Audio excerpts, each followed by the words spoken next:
Good evening. The time is now 5:31 p.m. and welcome to the April 22nd, 2026 Operations, Budget, and Fiscal Affairs Committee.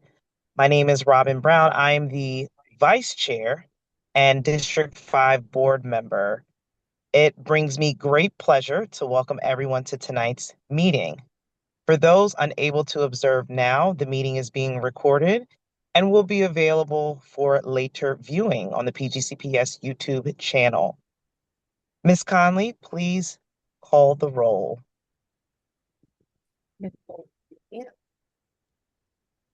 Present. Brown, Here. Ms. Ajikaye, Present. Dr. Ediford, Mrs. Jackson Saunders, Present. Chair Jackson. There are 4 board members present. Thank you. There are 4 present. With a quorum present, the Operations, Budget, and Fiscal Affairs Committee meeting will come to order. Adoption of the meeting agenda. If there are no objections to the committee, if there are no objections, the committee shall adopt the April 22nd, 2026 meeting agenda. There being no objections, the April 22nd, 2026 meeting agenda is adopted. Approval of the meeting minutes. If there are no corrections, the March 18th, 2026 meeting minutes shall be approved as distributed. There being no corrections, the minutes are approved. Public comment. There are 9 public comments for tonight's meeting. That's all I got. Gonna help me out, Ms. Conley? Yes, 9. And first we have Ian Fay. And our topic, student health, safety, and temporary facilities planning. Hello. Can you hear me? Yes, we can hear you. Thank you. Hello, everyone. I'm Ian Fay. I'm a parent at Cesar Chavez Dual Spanish Immersion Elementary School. And I feel that the other 9 of those public speakers this evening are probably some friends of mine as well. This is probably the first time I've met the majority of you. Maybe the same goes for me. But the reason that I'm on here is because this is going to be the start of an ongoing relationship as my constituents and I are coming to you exhausted over a recent incident that is what I would call a cherry on top incident. Our school caught on fire on Sunday, and it is just the last in a long line of things that we feel have been we've felt under attack. I'll make it that way. And there's a laundry list of things, and I know that this may not be the exact environment to grieve these issues, but we have now decided that every place that we can be, we will be, because of the things that have gone on. So I assume that everyone on this panel is aware of the fire on Sunday.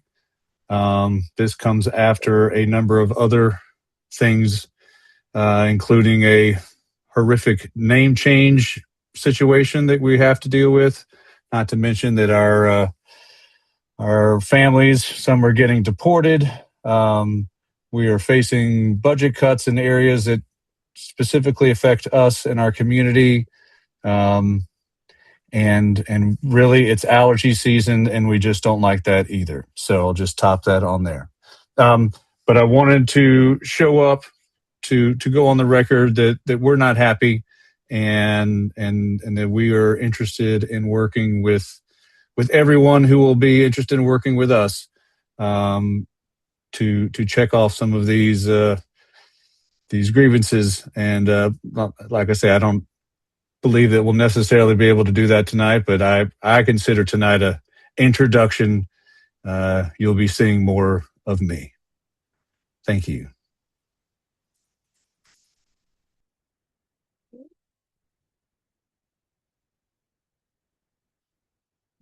Next, we have Jamie Babishi. All right, can you hear me? Good evening, Chair and members of the committee. My name is Janie Bavishi, and I am a parent at Cesar Chavez Dual Spanish Immersion. I want to acknowledge that no one was hurt in the recent classroom fire that Ian just mentioned, and I also appreciate the school staff's quick response.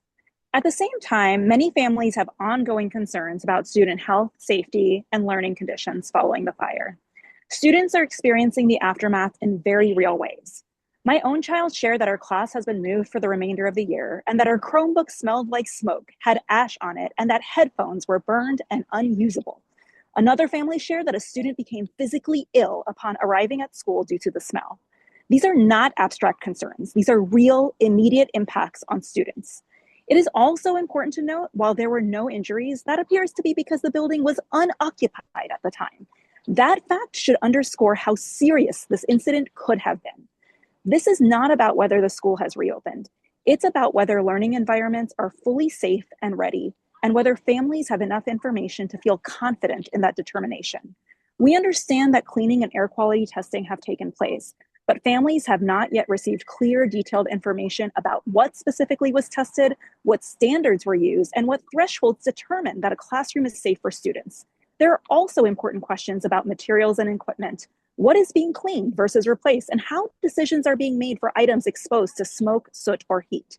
And we still don't understand the contingency planning. If conditions are not fully resolved, what options exist for temporary or partial relocation? I also want to acknowledge that many families and our PTO have been advocating for stronger investment in school facilities. Incidents like this raise broader questions about how risks are identified, prioritized, and addressed across the district. But right now, our immediate focus is ensuring that students at Cesar Chavez are in environments that are fully safe and appropriate for learning. With that in mind, I respectfully ask the committee and the district to first share transparent, accessible results of environmental testing and ongoing monitoring, including the standards used to determine safety. Second, clearly communicate the criteria being used to determine that classrooms and materials are safe for student use. Third, ensure that damaged or exposed materials, especially electronics and soft materials, are replaced where appropriate, not just cleaned. Fourth, outline contingency plans, including temporary relocation options if conditions do not meet full standards. And finally, I appreciate that the school is working to organize a parent town hall this Friday, and I encourage the district to ensure that facilities and environmental experts are present to answer questions directly. Even if this does not meet the district's usual threshold for a facility's response, the current conditions warrant heightened security and transparency. It is a meaningful disruption to students' learning environments, and it deserves clear communication and careful oversight. Thank you for your time and attention. Thank you. Next, we have Margaret Dominguez. Yes, hello. Can you hear me? Yes, we can. Wonderful. Thank you so much for having me. I am also on the PTO at Cesar Chavez alongside Ian and another proud parent.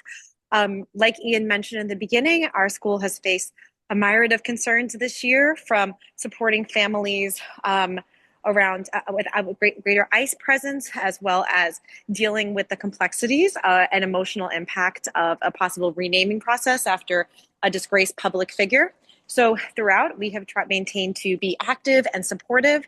Earlier this year, we experienced 2 separate days of electrical sparks that led to fire drills and fire department presence at our school.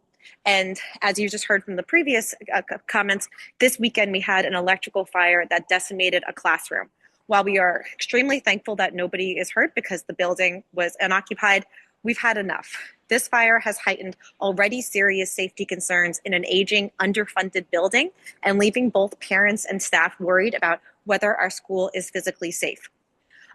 Today, for example, we were supposed to have a wonderful event at our school that I think some of you were going to attend. And instead of that, when I was telling my daughter about that there was a fire over the weekend, she said, "Oh, like the last one?"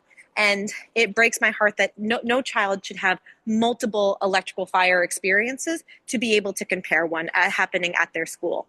My daughter also voluntarily asked if she could wear a mask to school, something that she has not done since the pandemic. And it really underscores to me not only the safety concerns, but just some of the fear that some of the children at our school are experiencing.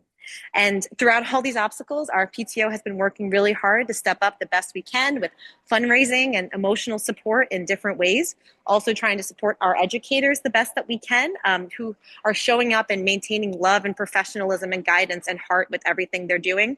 But they are tired, and we are feeling stretched thin. We can't carry this alone. We want to support our staff, have a safe building, support the families that are there. And through this, we really need support, partnership, and action to ensure that our students, families, and staff feel safe, valued, and protected in every sense of the word, emotionally, physically, and academically. So we welcome any clear indication that throughout this very challenging year, the district hears our voices and has our backs in all of the ways that it can. Thank you very much. Thank you, Ms. Dominguez. Next Thank you very speaker we much. have is Patricia Templeton, Individual Budget and Facilities.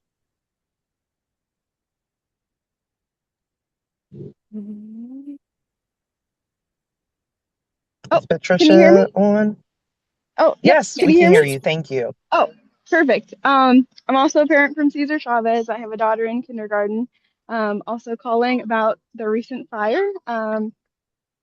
It's just unacceptable. Our building needs to be better funded and safe for our children to be there. I'm also a medical provider, and earlier in the year there was lead found in one of the fountains, and that's also unacceptable. So just wanted to call to say those things. And during a time when things like this are happening, we don't need to have budget cuts. We need to have increased funding, and making sure our buildings and our kids are safe. Thank you. Thank you, Patricia. The next speaker we have is Allison Mendoza, Student Health, Safety, and Temporary Facilities Planning.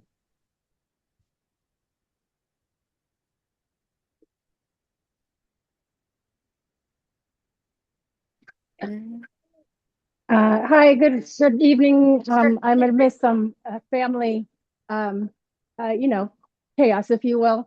But thank you for hearing my words. I just want to echo what my fellow parents have said. You know, we need to put our students' health and safety first. And I just want to add to that, we're willing to work together. I have experienced that when we talk to different people, they shift the blame to others. We talk to the Board of Ed, they shift to the county. We talk to the state, they shift to the county. We talk to the county, they shift to the Board of Ed. Our students, they don't want all of that. They don't want that. They need our leaders, county, state, district, school, city level, to all put their health and safety first. This is our future. And honestly, if our adults that are leaders can't see that, then that's really disappointing. And we're going to the polls in June, and we're ready to fight for what is right for us, for our families, our students, and our schools. Thank you. Thank you, Ms. Mendoza Walters. The next speaker we have is Adair Ogundeko. Hello. Can you hear me? Yes, we can. Okay, thank you. Good evening. My name is Adair Ogundeko, and I'm a 2019 graduate of Occidental High School in Prince George's County. And currently, I'm a student at Catholic University of America, pursuing a dual master's in architecture and net zero design. And I'm here today as both a alum of this school system and a Maryland resident to voice my support for Prince George's County's 2040 electric school bus commitment. As someone who's personally experienced the school transportation system in this county, I understand how closely the transportation is tied to student health, school access, and daily educational experience. Diesel emissions continue to disproportionately affect urban communities and students who already face environmental health burdens, including asthma, poor air quality, and poor air quality. The transition to electric school buses is not only a climate action strategy, but also a public health and environment justice priority. So my request today is that the board continue reinforcing implementation readiness for the 2040 goal by maintaining a clear transportation electrification roadmap, supporting charging infrastructure planning, and ensuring the district remains competitive for future state and federal funding opportunities. Prince George's County has the opportunity to remain a statewide leader in school bus electrification, and I urge continued commitment so that the district is ready to scale quickly when larger funding windows reopen. Thank you for your leadership and continued commitment to healthier schools and a more sustainable future. Thank you. The next speaker we have is Ingrid Rojas, budget cuts and lack of support for our students.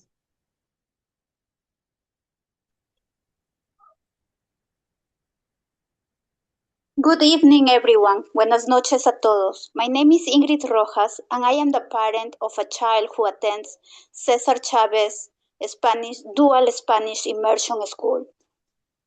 This past weekend was frightening for all of us, and this fire was actually a wake-up call. Our school leaders have been working to ensure the building is safe for our students to return, but many of us still worry about our kids getting sick from the air quality or hurt by the damage if another fire occurs in the school building. Also, our teachers, who are the backbone of the school, deserve a workplace that is free of safety hazards and aging infrastructure. Thus, I am here tonight to state clearly that building renovations cannot be postponed. Prioritizing these upgrades are the only way to ensure that our school is protected for the long term. Our children deserve a school that is just not safe enough for today, but built to protect them for years to come. Thank you. Thank you. The next speaker we have is Tamika Etanov, Student Health, Safety, and Temporary Facilities Planning.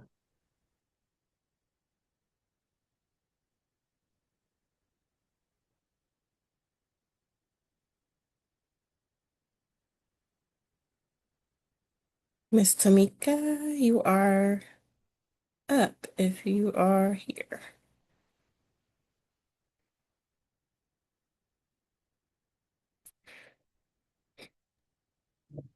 Ms. Tamika, if you are TE, if you could come off on mute so we can hear your public comment, we are ready for you. Hi, can you hear me now? Yes. We can hear you, yes. Okay, sorry about that. So I'm driving, so I can't really get into my whole spiel right now, but I did just want to echo some of the concerns that you heard from the other parents at Cesar Chavez. We're all concerned about the lack of funding for capital investments. We're all concerned about the health and safety of our children.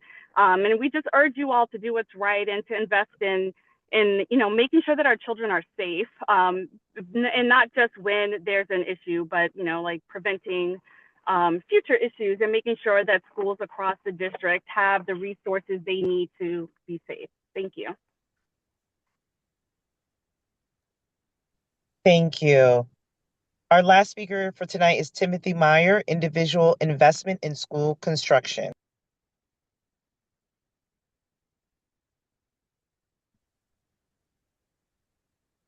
Good evening, everyone. Can you hear me? Just making Yes, sure. we can hear you. First and most importantly, I want to acknowledge the dual Spanish immersion community and fellow District 3 families who experienced a fire this weekend. I was also grateful. It was a reminder of how dangerous our aging school buildings can be, and we're grateful that no one was hurt. School construction and maintenance issues have been a top priority of mine for more than 5 years now, ever since a coalition of feeder schools engaged in the Phase 1 battle over Hyattsville Middle School. What happened this weekend, with an aging school literally on fire, reflects the crisis we face. It's not an isolated incident. We've had several emergency rebuilds in recent years, and we're not going to dig our way out of a $20 billion school construction and maintenance backlog overnight. That's why I say over and over, Phase 1 and Phase 2 must be only the start. Ensuring world-class, safe facilities for every school community will take many more phases of school construction and advocacy to come. There were cross-filed bills this legislative session, HB 1329 and SB 934, on school construction funding. They were bipartisan and would have raised the state's annual school construction funding goal from $450 million to $550 million. That's still far less than we need, but was a step in the right direction. Neither bill even got a committee vote. We must use the full power of PGCPS's voice to make school construction funding a top legislative priority next session, and it's going to require more than putting a bill or two on our support list. We need parents and community members to start engaging now, securing promises from candidates while we have the leverage of upcoming elections, and making sure the Prince George's delegation will deliver the capital investment funding that we need. It will mean a sustained effort, and it can't be a PGCPS only issue. Other schools and LEAs across Maryland must benefit from increased funding as well, because having a statewide solution is how we get statewide support. Each of you know that I will be in this fight. I'll be in Annapolis as many days and for as many legislative meetings as you need. And I'll be the bridge with other statewide education advocates to build a true coalition around this issue. But we need other PGCPS parents like the ones who were in this meeting to join too. And tonight's an invitation to any parents or schools who want to prioritize school construction investment. We can't have our children learning in aging, unsafe buildings and can't wait until a weekend fire turns into a tragedy. We have a terrific Blueprint Schools team, and now we must deliver them the funding that they need. Thank you all very much. Thank you so much. And thank you for all the public speakers, those who did written comments or pre-recorded messages for us. I'm going to turn it over to Chair Goins McCants so she can introduce the presentation and the speakers. Thank you. Thank you, Vice Chair Brown. So at this point, we will move to our facilities master plan update. The chair recognizes Dr. Coleman, our Chief Operations Officer, for that update. Thank you, and good evening, Committee Chair Goins McCants, Vice Chair Brown, board members, and community stakeholders. The Capital Improvement Program, or CIP, is a multi-year spending plan focused on the long-range vision of modernizing our portfolio of school buildings. Through the CIP, educational facilities are planned, designed, renovated, and constructed based on the prioritization of needs established in the Educational Facilities Master Plan, or EFMP. Tonight, the Department of Capital Programs will provide a presentation focused on the Educational Facilities Master Plan and the prototypical educational specifications that together guide future school system investments. At this time, I turn the program over to the Director of Capital Programs, Mrs. Shayla Taylor Jackson. Good evening, Chair Goins McCants, members of the committee. Thank you for the opportunity to be with you tonight. I want to begin just by acknowledging the public comments that we heard this evening, particularly those from the Cesar Chavez community. I believe everyone who spoke tonight, as well as those I work shoulder to shoulder with on these issues every day, shares that same conviction and desires to see our students in modernized, safe, supportive facilities. So I certainly hope we can count on that joint advocacy together as we roll out the plan that we're going to talk about tonight. And then zooming out, I just want to ground tonight's discussion in that broader context. So Prince George's County Public Schools serves with about 200 facilities, and approximately half of those are over 45 years old. So over the last decade, guided by our current master plan, we've really made meaningful progress. But all that progress means we've moved from the second oldest inventory of schools in the state of Maryland to the third oldest inventory of schools in the state of Maryland. And so that need remains significant, and it remains that way for a large portion of our students. Our prior plan to fully execute required $570 million per capital investment every year to address those facility improvements and to modernize every seat. In practice, we averaged closer to $160 million every year. So that gap, combined with the ongoing construction cost escalation, the labor and material pressures of our current economy, our broader budget and enrollment challenges meets the need definitely exceeds the available funding. And that's really where this work comes in. The Educational Facility Master's Plan is our framework to evaluate needs across the system and make disciplined, data-informed decisions about how we prioritize our capital resources. So when it comes to modernization, that prioritization isn't really an optional side event for us. It is our core responsibility. So we share these sentiments. We look forward to a continued partnership. And with that context, we're going to walk you through the Master Plan Support Project tonight, how the pieces will come together, including our prototype ed specs, the planning framework, the early community engagements over this 18-month effort. And I just want to note, I think the last time I was with Obafa and we talked about this work, we were building out our leadership plan in this area. Since then, I think she's 8 months in. Miss Kayla Anthony has stepped into the role of our planning supervisor and has really brought a lot of leadership and clarity to this effort. So with that, I will turn it over to Miss Anthony to walk you through our master plan efforts. Thank you, Director Jackson. I'm going to share my screen. Give me 1 second.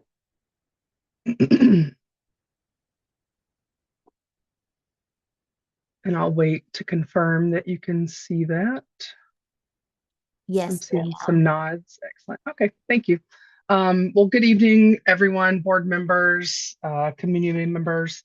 I appreciate the opportunity to be in front of you tonight to talk about two key initiatives that we have coming out of the planning office within the Department of Capital Programs. As Director Jackson said, my name is Kayla Anthony, and I have the honor of supervising our planning team and overseeing these major initiatives. So what are those two initiatives that we're going to walk through an update on tonight? The first is the prototypical educational specifications that Director Jackson mentioned. And the second is that comprehensive update of our educational facilities master plan, or that effort we often call the master plan support project, because it is a much bigger effort that is involved in walking all of our buildings multiple times, as well as evaluating the enrollment data to make that long range plan. And so that feeds into our annual educational facilities master plan process. And we'll talk a little bit about that tonight. So the first thing that I'll briefly go through is our prototypical educational specifications, which is a mouthful. So you'll often hear us just call them ed specs. And ed specs are really, they are our guiding standards, and they for facilities, and they help make sure that our facilities have equity and consistency in how they are planned and designed. So that's how we establish the size, the programmatic elements, the spatial relationships and adjacencies within that building, and then other key design features as well.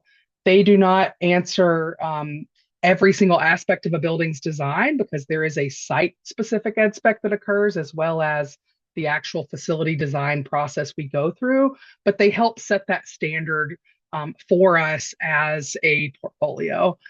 They also are used to evaluate our existing facilities to make sure that they are still suitable for delivering the educational and academic programs that we as a district are trying to deliver. And so they become a tool or a benchmark we use in the master plan process to evaluate those buildings. So this is a very high level of what goes into the ed specs process. And so we have started the project, and we are in the phase of interviewing all of the departments across our system. And that occurs before we enter into the draft specifications and standards phase, ultimately reviewing, refining, and then adoption and application of those standards. And just as a brief update, this has been focused, this effort is mostly an internal tool that we use with planners and architects. So we've been focused on interviewing our departments across the entire system. You can see here just as some of the sampling of ones that we've been speaking to. We've been focused on the elementary and middle school levels to start, because that really, they operate a little bit more uniquely than high school does. So we like to divide those out. And we've already been hearing things about the importance of technology in our facilities and what does the future of that look like. Making sure that we have adequate small group breakouts and resource rooms, outdoor classrooms, things like that. Like these are all things that we're hearing across these departments. And then we make sure that we reconcile those into a standard that we can use across our entire program. So I think that's all on the educational specifications. So now I'm going to switch to the master plan support project, which is really the bigger initiative that effort supports this year. So the master plan support project, it is our strategic long range roadmap, and it identifies how we will improve, invest, and use our buildings and our sites.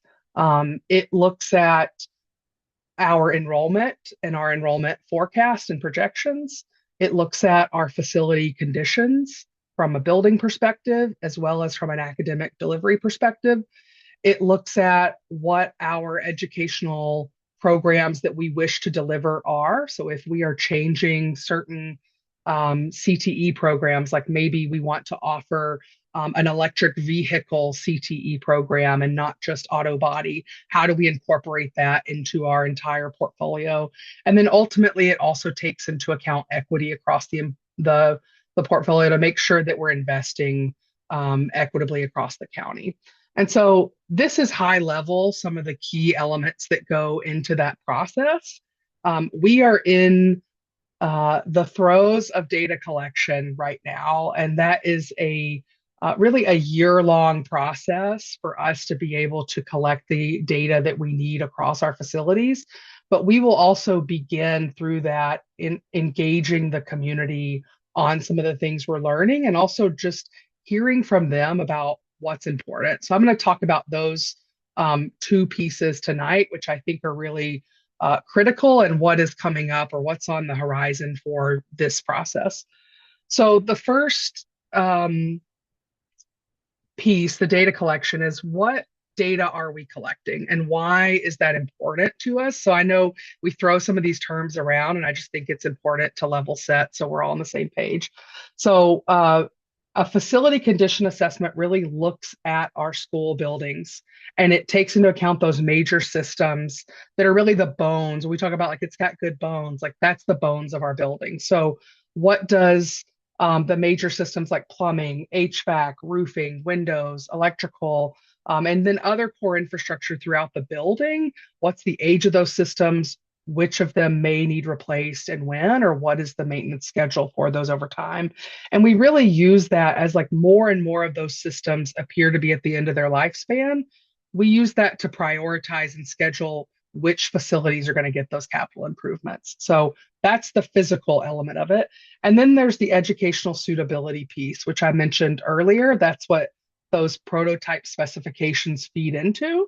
And so this is where we take a look at how well is the building supporting our learners. So not just what condition is the building in, but does it actually provide the types of spaces that modern learning occurs in?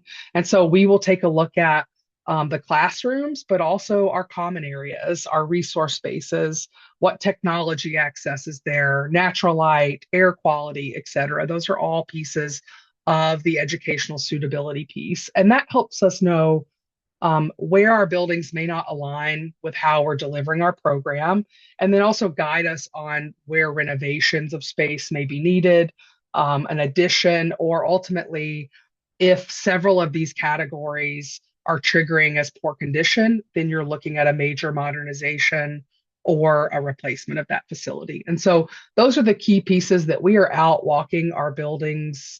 We've actually I'll go to this one because we did complete, since we last saw you, our pilot schools, which was a point of discussion in the last one, as well as we've already assessed 51 of our elementary schools through this process. And so once we have all of an asset type data, so like all of the elementary schools are completed, we can then come back and talk to you about what did we see across all of our elementary schools and what are some of those needs that we're anticipating in the broader master plan. And then ultimately, a big piece of this is collecting all this data is only as good as we can put it to use. So making sure that we actually have a tool that we can use to prioritize the data and keep check on our buildings. So there is a dashboard that's part of this and a back end data system to make sure we're maintaining that over time. So what's coming up? What do we have next on the horizon in addition to this data collection? Obviously, the assessments of our buildings are going to continue through into the fall and possibly even throughout, till the end of the year. It kind of depends on, like right now, as we schedule buildings, some of the testing is going on. And so we don't enter the building when there's testing. That may change our schedule, things like that. But we try to work around our school's needs and the things that they have going on. We'll also be finalizing our educational specifications, and that'll feed into the building walk. So that's the two major data collection efforts that we have ongoing. But then the other major activities that you're really going to want to see is our community engagement launching. And that's such an important part of our process because that helps us understand what the lived experience is, not just what the data of this facility condition data tells us. And that's very important for us to understand what it feels like to be in our buildings, interacting with our buildings from a student standpoint, a staff standpoint, parent and community member and caregiver standpoint, and even as a community member, right? These are important facilities in your community. And so making sure that we cover a lot of those communities in our engagement. So we've tried to outline our engagement in a way that offers us both breadth of who we're going to talk to and depth of what topics we're going to be able to cover. And so the depth often comes in those focus groups, and the breadth often comes in those listening tours. We get to speak with a lot more individuals in those types of meetings. And so the way we're thinking about it is that, or the way we've planned it is that we'll be doing focus groups throughout this spring, which is starting very soon.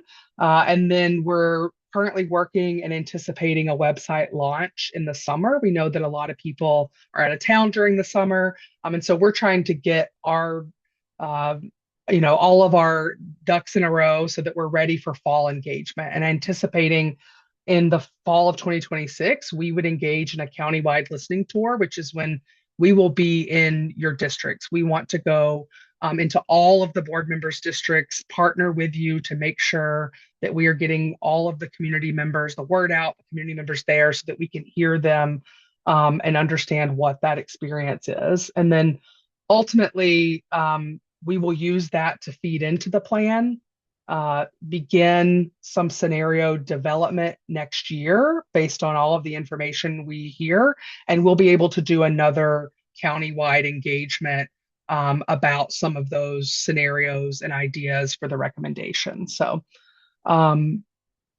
that's shown here graphically, which I know can be a lot to digest. So I try to explain it in words, but I will briefly describe this schedule of upcoming activities so you can see how they all interrelate. At the top, you can see that we have the facility condition assessments ongoing, as well as our prototype educational specifications. That corresponds with the engagement at the bottom, which is our departmental interviews and the focus groups and website development that we're going to be starting.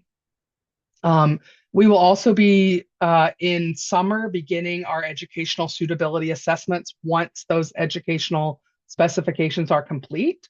And simultaneously, we will be doing visioning and criteria setting with our academic directors and leaders, and getting a picture of what our enrollment looks like with the September update. So that's a key point in this. We want to make sure that we have another opportunity to see the enrollment picture in the fall. That's when that countywide listening tour would be going on, is when we enter back into school in the school year 2026-27 school year. And then as we turn into the new year 2027, that's when we would begin some of that scenario planning. Once we have all of our data in hand, we are not making decisions or recommendations until we have had a chance to see all of the information in one place. And that's when we would have an opportunity to engage with you all again, as well as across the county, to hear feedback on that before refining that plan and ultimately informing our CIP and aligning that. So I know that's a lot that I've just thrown at you. I get really excited about these efforts. I do want to finish, if you will just indulge me, with this last slide, which is of two images. And I took these photos on a school tour that we did recently. And it's just kind of two photos that have stuck in my mind recently, and I thought I would share. The first one is a problem-solving process that was hung in a math class. And it's how a teacher obviously is explaining to them going through the problem-solving process. And that's essentially what we are doing in these planning efforts right now. And the one that has stuck with me is examine your results. Because if you look at the second photo, which is a desk where the intent was that those cords would enter the grommet and not be seen on the outside of the desk. Clearly, how we intended that design to be is not the outcome of what we're seeing in this picture. And so I think it's important to think about what we've planned and what the results are. And so that's a key piece of this effort. It's big and it's comprehensive, and we're talking to a lot of people to inform this. There's a lot of perspectives that feed into this plan, but this is the kind of, obviously that's a very specific example, but this is the kind of thing that we want to feedback into our planning so that we make sure we're continually getting better and doing better by our students, our learners, our communities. So thank you for your time, and I would be happy to field any questions or turn it back over to Director Jackson and Dr. Coleman. Thank you so much. Board members, do we have any questions?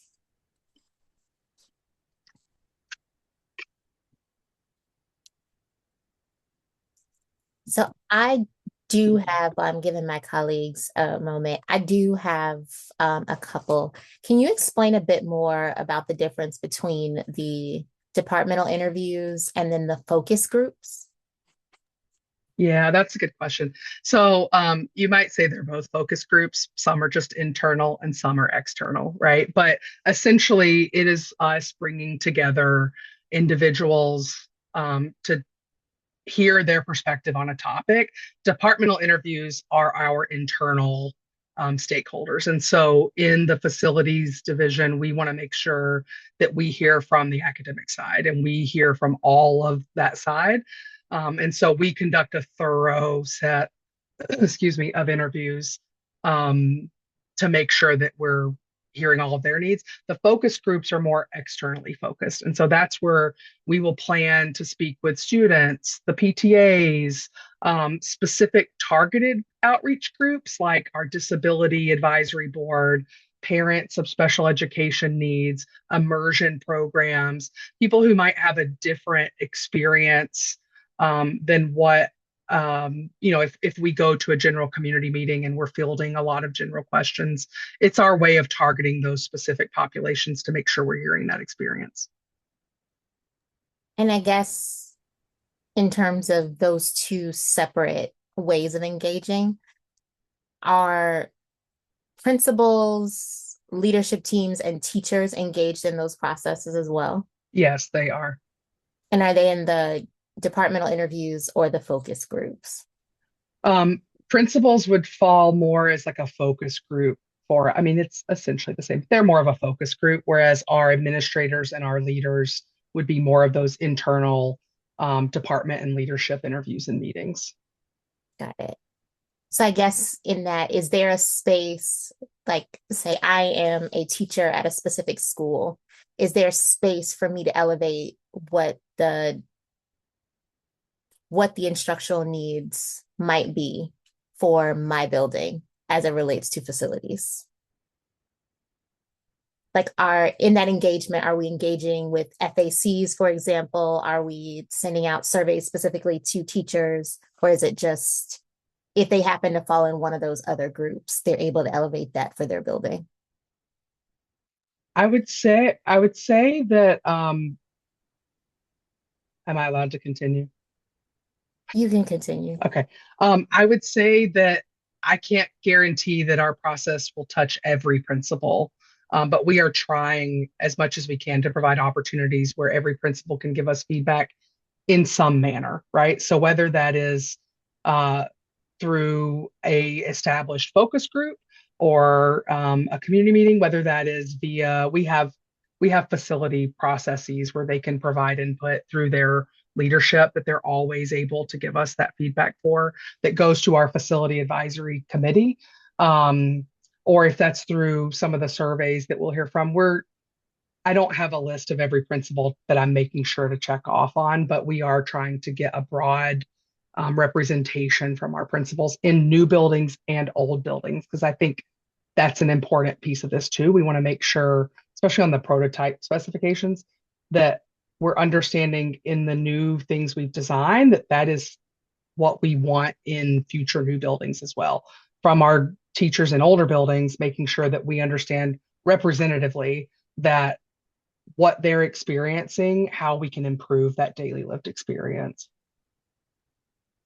I guess then just a request, especially since this is a 10-year long plan, and we know that there are, just due to the limitations we have with funds, timing, and all of that stuff, we have people who will be in buildings, students who will be in buildings for that entire next 10-year span, not maybe not individual students in a specific building, unless they're in a K through 8 school. But if we can find some way to specifically get input from each individual school, maybe not just the principal, but somewhere to actually have that tracked and housed so that that can be factored into the plan, especially since it's such a long plan. And given the fact that so many people now are voicing, I know I get it in my email all the time and get told out in public, people are like, we're not being heard in terms of what's happening in our building. And my concern is if we are talking to principals as a group and expecting things to kind of bubble up through whatever leadership channels, et cetera, we are missing what's happening in individual buildings. Yeah, I really appreciate that comment. And I would add, I think the beauty of our countywide meetings where we're partnering with you all as kind of helping us host those is making sure that all of those individuals that you interact with on a regular basis, that we are making sure they are invited into that space to give us that feedback. So we are reaching that comprehensive coverage. But I appreciate the feedback and we'll go back and look at that. Thank you so much. I just want to add one thing if I can, just quickly. It's not the same as talking to every teacher, but going through, and once you have that educational sufficiency scorecard where we've said like these are the standards for classrooms and for technology, what's a safe corridor layout and a safe parking lot configuration. It does help us because we are going in every facility twice, one from that facility condition, like, looking at your windows and your HVAC position. And then we're also doing the educational adequacy. So we'll know some of the big things. Like it won't be a situation where we don't know that that special education room is inadequate. Like we won't have like a big miss like that. But I do like, and I have some ideas of how to fold in more of that kind of on the ground. We'll have information outside of just like you're saying, like our leadership framework reacting to that information to make sure it does reflect their lived in experiences. So we've got to think about that and how to approach that. I greatly appreciate that.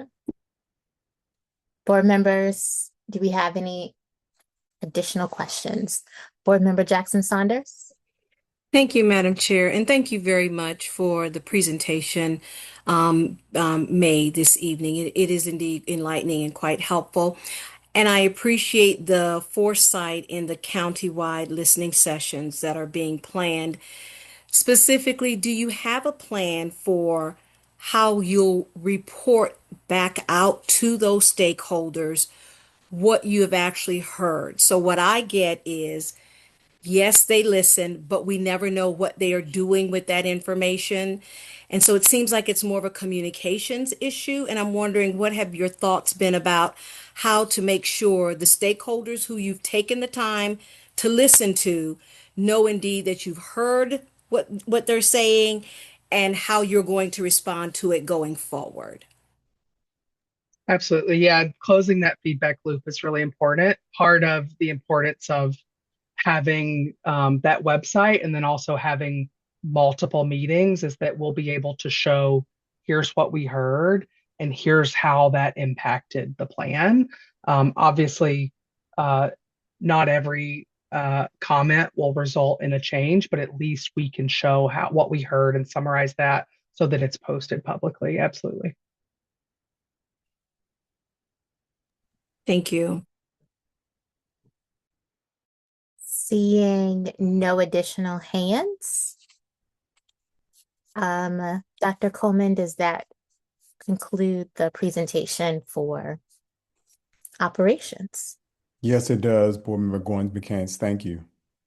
Thank you all so much and welcome, even though it's about 8 months late, Ms. Anthony.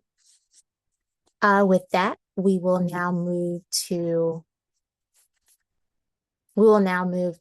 our finance department.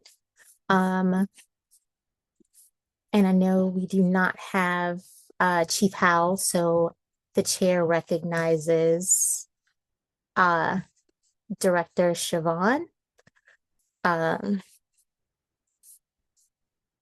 Yes, the chair recognizes Director Siobhan Smith for our Title I school allocation. Good evening. Thank you so much, Chair Goins McCants. Can you hear me okay? Yes, ma'am.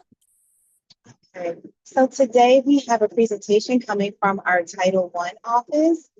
We have Director Natasha Flood, and we also have one of her supervisors, Leslie Johnson. So at this point, I don't know if Dr. Strader is on the call to make an introduction, but at this point, if you want Natasha, I can turn it on over to you. I can step in. Yes, Oh, you're there Siobhan. you are. So Thank you you, did sir. a wonderful job. Director Flood is with us as well as the supervisor in the finance section of Title I, Leslie Ingram Johnson. So I'll turn it over to those two and let's get started. Thank you. Yeah, good evening, everyone. Good evening, board members, community members, as well as colleagues. I'm Natasha Flood. I'm the director of the SN Title I department, and I do have my fiscal supervisor along with me, Mrs. Leslie Ingram Johnson. So we appreciate, first of all, thank you, and we appreciate the opportunity to walk through the Title I allocation process with everyone, particularly for the upcoming school year. It is our purpose from today's presentation that we provide transparency to everyone on how Title I funds are determined, how they are prioritized, how they are actually distributed to our several schools, more than several hundreds of schools across our school system. So through the presentation, we'll review some federal requirements. We'll also talk about the district methodology that's being used, as well as give you some insight of projected data for our upcoming school year. So with no further ado, we'll go straight into talking about the purpose of Title I. So Title I exists to ensure that all children have access to a fair, equitable, and high quality education. That is the core of the program and the intended of its designing. It was designed to ensure that achievement gaps are closed as well as expanded opportunities for students exist. So this work that we do is under the Every Student Succeed Act that was reauthorized by the Elementary Secondary Education Act. And it's our responsibility that we are good stewards over the ways in which funds are being used, the compliancy and strategic, and definitely looking forward to that impact for our well-deserved Title I students. So to understand the allocations, it is helpful to first understand how the money flows. So the next slide, you will see how the money is flowed. It starts off through Congress. Congress allocates funds for each state. The state then receives an allocation and they go through a process of their formula for identifying how much each LEAs will receive. That brings us to us with Prince George's County Public Schools. We get the allocation from the state, and then from there, within Prince George's County Public Schools and within my department, we then look at the formulas and the methodology that we use within the district to allocate for our schools. Currently, this school year, we have 107 Title I schools, and that number fluctuates from year to year. This is an annual grant, and we go through this process on an annual measure basis. So at this time now, I'm going to have Leslie walk you through the next steps of how, once we receive the funding, how we determine eligibility with our schools and how we rank our schools. Thank you, Director Flood, and good evening, everyone. So to determine how we identify our Title I schools, we do it based on poverty counts, and we're ranking our schools. And so every year, as it was mentioned, we go through this process to identify the schools in the attendance areas. We then rank the schools, and then we determine the allocation for each of those schools.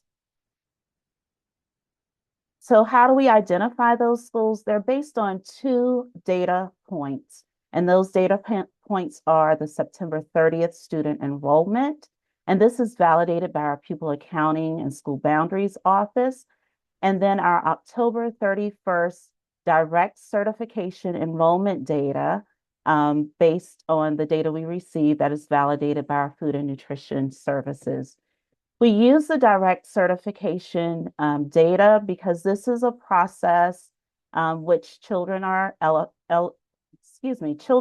identified as certified for free meals, eliminating the need for household applications. So when we're thinking about our schools that are identified as Community Eligibility Provision or CEP schools, which we have over 125 of those schools, these are the schools that are not collecting lunch forms.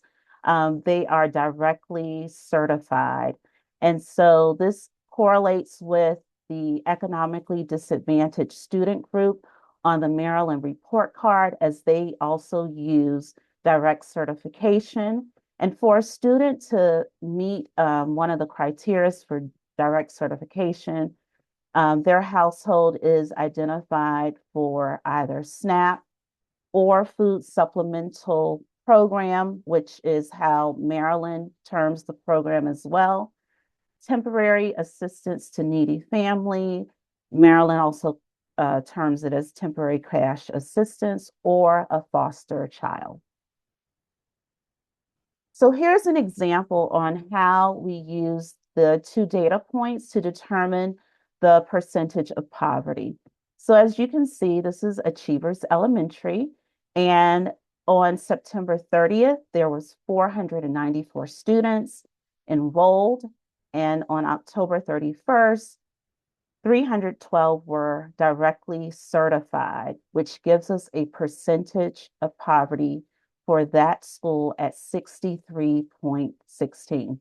So we do this process for every single school within the district based on that data.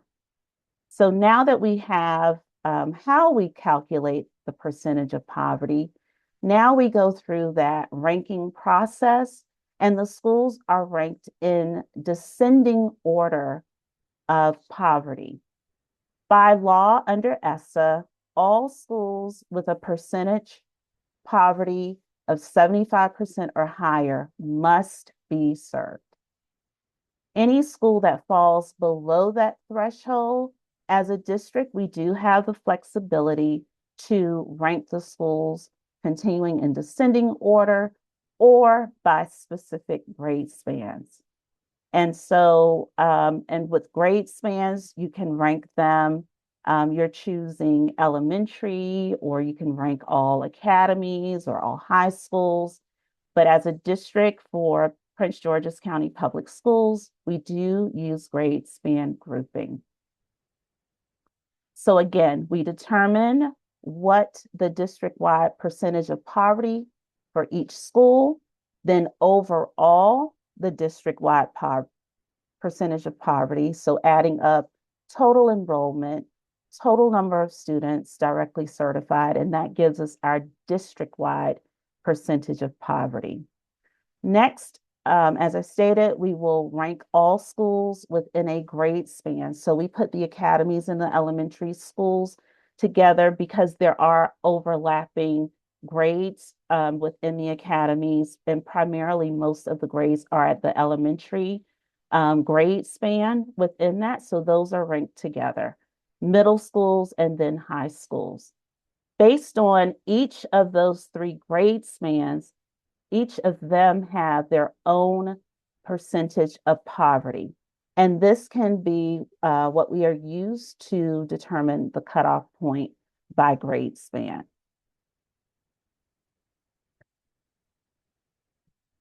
So once we've identified schools and their percentage of poverty, before any funds are given to the schools, we must do a reservation of funds from the grant for the LEA. So those areas that funds are reserved for are district-wide instructional programs. So one of the examples is we have a summer program, a STEM program that is open to our 4th and 5th grade students. So that would be funding for that under the district-wide program. If there is a professional development that we're doing either for a grade span or content area that is coming out of the central office that we're providing this professional development, that is considered a district-wide professional development. Education for homeless children and youth, that is under our McKinney-Vento program. This is a mandated set aside that we must provide funding for services for students experiencing homelessness. So in collaboration with the McKinney-Vento program in that office, we determine what a reservation would be to provide services for students experiencing homelessness. Then we have equitable services proportion for participating private schools. This is a proportion of the total allocation that is taken off the top. These are for students who are attending local private schools who live in Title I school attendance areas. So they would live in the boundaries of our listed Title I school. There is provisions in the law that we do provide a proportion of the allocation for services, and those services can include small group tutoring, coaching for teachers who are serving those students, as well as parent and family engagement. The next reservation of funds is for indirect costs. And so indirect costs are those things such as the Title I office is housed in a Title I built in a Prince George's County building. We're not paying direct rent. You know, we don't pay for direct utilities, but those costs for things that we do, such as payroll and all the other things that you don't directly charge for, is calculated through this indirect cost. Then there's parent and family engagement. The law requires that 1% of the allocation is set aside for parent and family engagement. And of that 1%, we must distribute at least 90% to the schools. So each of the schools receive a portion of that 90% of the 1%. And then finally, we reserve funds for the staff for the fiscal management and program implementation as we support the Title I schools and any of these other programs that we are required by law to have. So for the allocations, as it was shared earlier, allocations are recalculated annually. And so again, this data point for September 30th and October 31st that we would receive in the current year determines the schools for the upcoming school year. We must always, always, always serve the highest poverty schools first. So even as we serve schools below the 75% based on grade span, within that grade span, we must serve the schools in rank order. So we cannot decide that a school that is at 60%, we're going to skip serving that school to serve a school that's at 54%. It still must be completed and done within rank order. And the same would hold for as we determine what that per pupil allocation is, the per pupil allocation that we would give to the school cannot be less for a lower ranking school. So here is a sample of an actual ranking sampling from this year for our Title I schools that was submitted through our Title I application to Maryland State Department of Education. So as you can see here, schools are ranked in descending order when you look at column M. And so the school started at 71.98%, and then it went all the way down for the 107 schools that we have this year.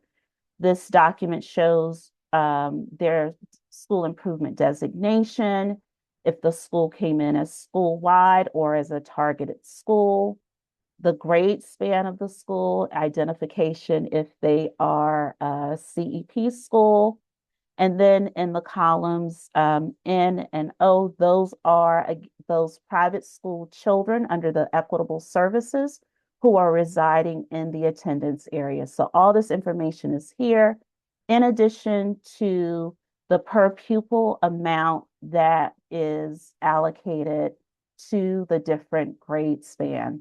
So that per pupil amount is multiplied by the column L, which gives us our total allocation that the school would receive. This does not include what they'll receive for parent and family engagement, and that typically is between $400 and $5,100. Okay, Director Flood. Yeah, so thank you, Leslie. So what I like to say is that Title I is an equity strategy, right?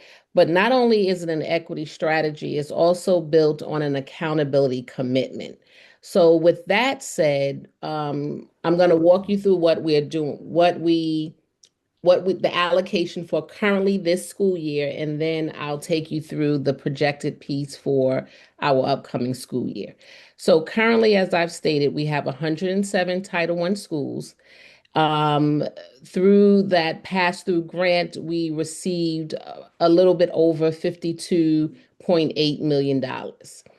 And as Leslie shared with us, we went through that ranking process, that grade span grouping to find out what our district-wide poverty percentage was. And that specifically with direct certification. From there, again, as Leslie explained about the grade span grouping, you can see here the grouping of each grade span and the district or the direct certification cutoff point. So this is that ranking process of schools. From there, we look at an allocation. We really try to make sure that all of our schools have a meaningful Title I program. And we say meaningful, that they're able to at least be able to purchase a classroom or resource position. So each of the grade spans give a percentage of an allocation. So all of our Title I elementary schools and academies, as you can see for this school year, received $1,380 based upon their pupil allocation. Middle schools at 1190 and high schools at 680. So using this process, it reflects both funding availability as well as it supports the accountability commitment to our grade span methodology. So the next slide, I'm going to just walk you through our projected data for next year. And as the point of this presentation, we didn't have our data, so we really pay close attention to the news, close attention to what's going on in Congress, and we projected for next school year a decrease. Just hearing what's happening in our nation currently, we projected about 50 million, a little bit over $50.2 million projected. This school year, well, school year 26-27, we do know that we will have 104 Title I schools. So again, remember, this is an annual ranking process that we do so schools can come out, can come in. It's definitely an entitlement grant. Our district percentage for the upcoming school year is at 42.47. And again, you can see the grade span cutoff of the identification of the ranking process of how schools are selected. And then again, for ensuring that a school has a meaningful program, even though with that decrease, here's the per pupil allocation that each LEA has the responsibility and the autonomy in identifying the per pupil allocation amount for each grade span, as what you can see here. We, again, it is a projection that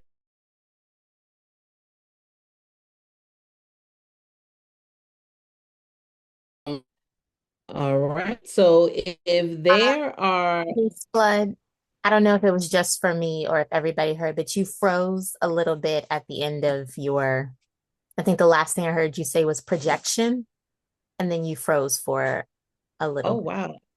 Okay, my apologies. So again, this slide here shows the projection for school year, the upcoming school year.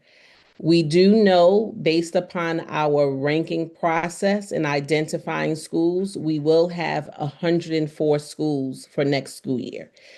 Again, this is annually, so we know that there would be a decrease of schools.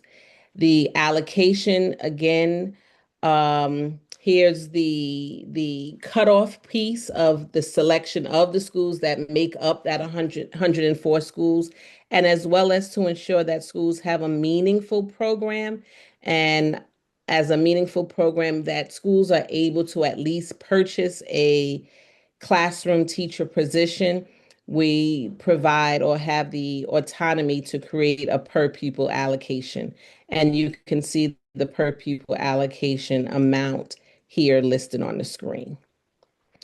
So again, as I come to closing, Title I allocation, again, is more than just numbers, right? We really look at the strategic investment that we're providing to our schools and looking at opportunities to expand, closing the achievement gap, as well as reducing any barriers so that we can ensure that outcomes are improved.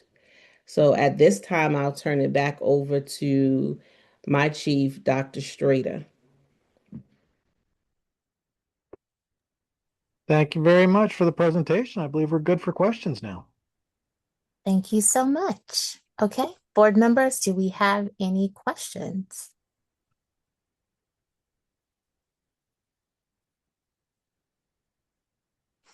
Okay, I do have, I guess, some, oh, here we go. Board member Ajakaye. Hello, everyone. Good evening. Thank you so much for that wonderful presentation. And sorry, my apologies for having my camera off like pretty much the whole meeting. I'm currently at my PGAS meeting, but I did have a question about slide 8, talking about like the determine the cutoff points by grade span. So I wanted to ask if like the funding for Title I, for each school, like I mean, of course, like it's inside of this slideshow, but is that like a heavy portion of like the factors that are considered when allotting money to like all the Title I schools, like how much poverty each grade level is in at specific schools, or like what are the other factors that are considered there? Like is that one of the main factors? Thank you. Thank you for that question. Yes, that is the main factor. It is based on percentage of poverty.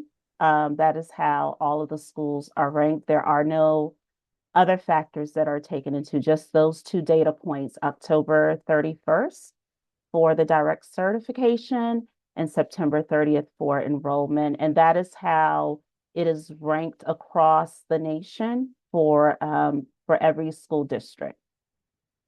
Okay. Thank you. You're Thank you.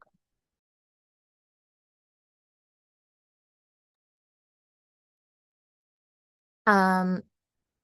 I guess my follow-up question to that then, in the way that things are funded, those two dates this school year, in September and October of this school year, determine how much funding they got this year or how much funding they will get next year? Thank you for that question.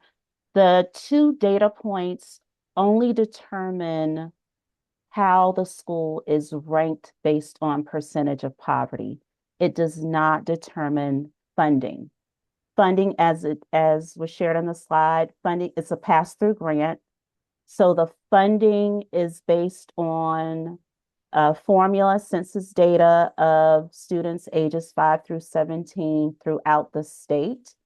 And then the funding goes to Maryland, and they then know the data per LEA, and that's how they then calculate the funding. Specifically, this data for this school year is used to determine whether or not they are Title I for this year or next year. For next year. So, assuming demographics change based off of this year, a school is Title I. So they would be getting funding and they would know that they are getting funding for Title I. But those dates come next year and they are no longer a Title I school. So they would then no longer get Title I funds for the following school year, correct? That is correct. How soon are schools notified of that so that they can prepare to make plans? Because it seems like that's a pretty significant amount of money depending on the size of schools. Like the slide you showed, it's like 600,000 here, a million here based off of their enrollments. How soon are schools notified of those changes? Like you are no longer given this designation.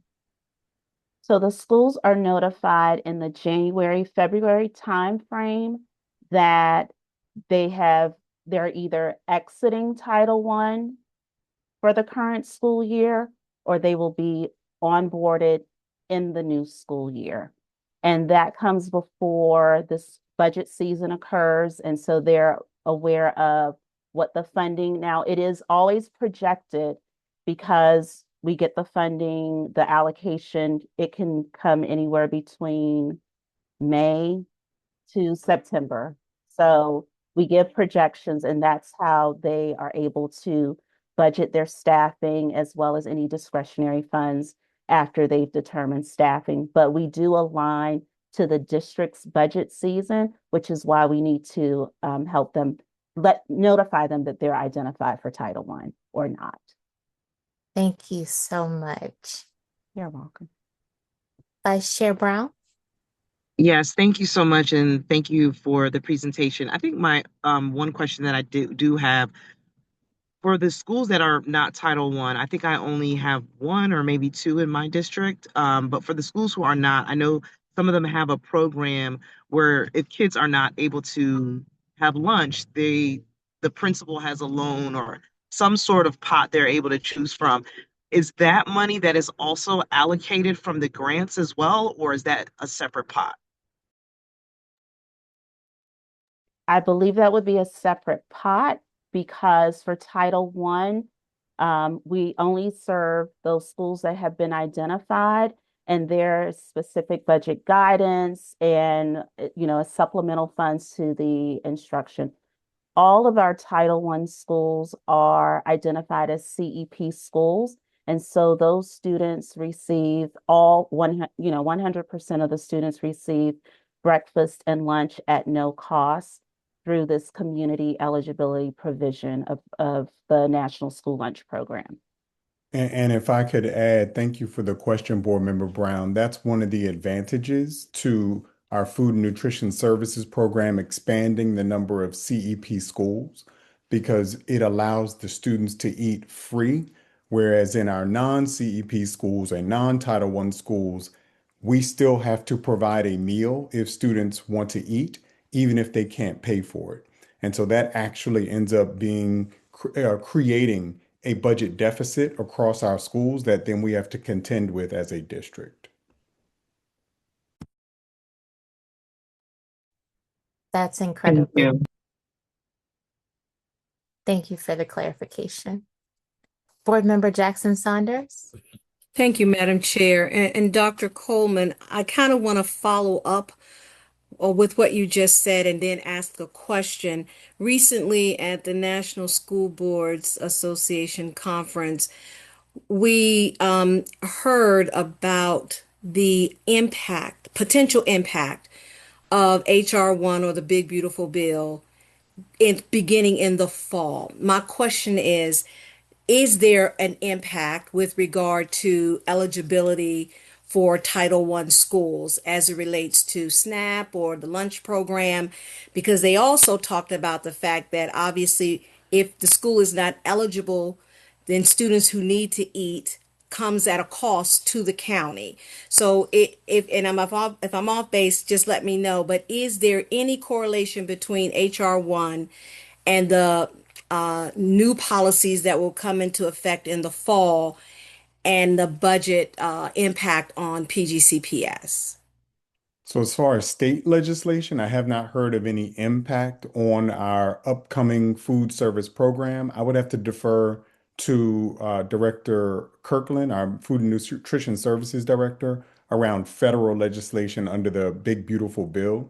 So I can take that question back to her, Board Member Jackson Saunders. Okay, thank you. I would appreciate that. Thank you very much.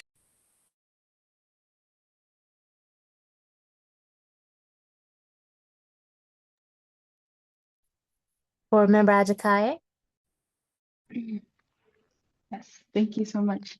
I do have a question, and I'm pretty sure you kind of touched upon this already a little bit, but if a school does not like they do not register or like they don't like they're not considered as a Title I school by the deadline, do they have to wait like a full year to join? Like, what if they really need the money like in the middle of the year? They have to wait a full year to be able to be considered a Title I school, or what would that process look like?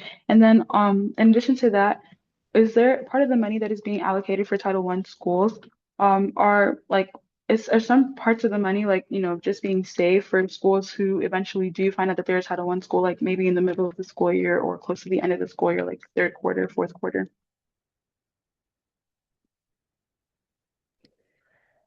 Yeah, so great question. So the money is reserved for the school year that we're in. So we can't save anything for a following school year to support another school. So no, we can't. We're unable to do that.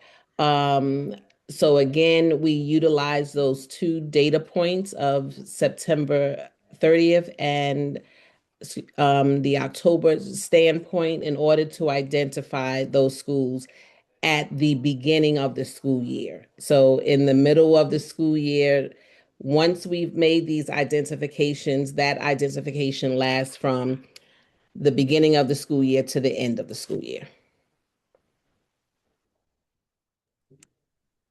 I am wondering, oh, go ahead. Thank you. Oh, I was just gonna say thank you. I am wondering, and correct me if I'm wrong, Board Member Ajakaye, what she is asking is if you have that September and October date and you find out now this school has a high number of students that now qualify them as Title I, but it is a new school year. So the kids that need the support are here now, but they were not designated as a Title I school the previous year. So they have to wait a full year, is what you all are saying, before they receive funds. Did I get that correct, Board Member Ajakaye? Yes, yes. Yes, those two data points, they don't change regardless of changes in demographics from a school. So if on October 1st, 20 students transferred from school A to school B, the data that was used on September 30th, it's like solidified. That's the verified enrollment data. So any movement of students after September 30th does not impact the identification data that's used for the upcoming school year. And the same thing with the October 31st data. So although, let's say, even if a lunch form was completed or now they're directly certified on November 1st, they still have access to the meals and all of those things, but that data would not be counted towards identifying the school for Title I in the upcoming year. Those are hard data, September 30th and October 31st. And one also point of clarification too, it's also an application process. Although we go through this process internally to identify our schools, we then have to send that list to the state along with our title applications to say, hey, this is what we're doing, this is how many schools we have, and we provide the list to MSDE, who then approves the monies to be spent that way. So it's not like something we can do on the fly and make adjustments to student populations on the fly. It has to go through that formal annual application process. Okay, thank you. Board members, do we have any additional questions? Okay, seeing none. Thank you so much, Dr. Strader and Director Smith. If there is nothing else that you all have to share with us, I don't want to prematurely end you all's presentation before you all are done. Okay, seeing none, we will move towards adjournment.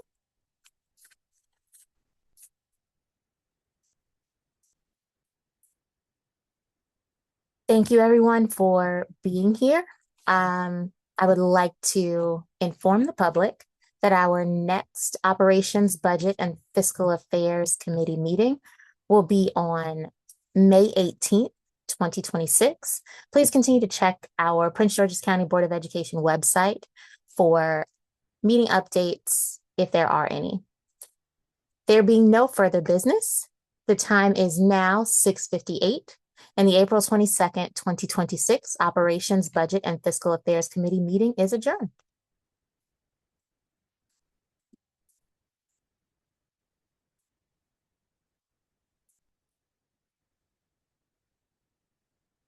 Kristen, do you have a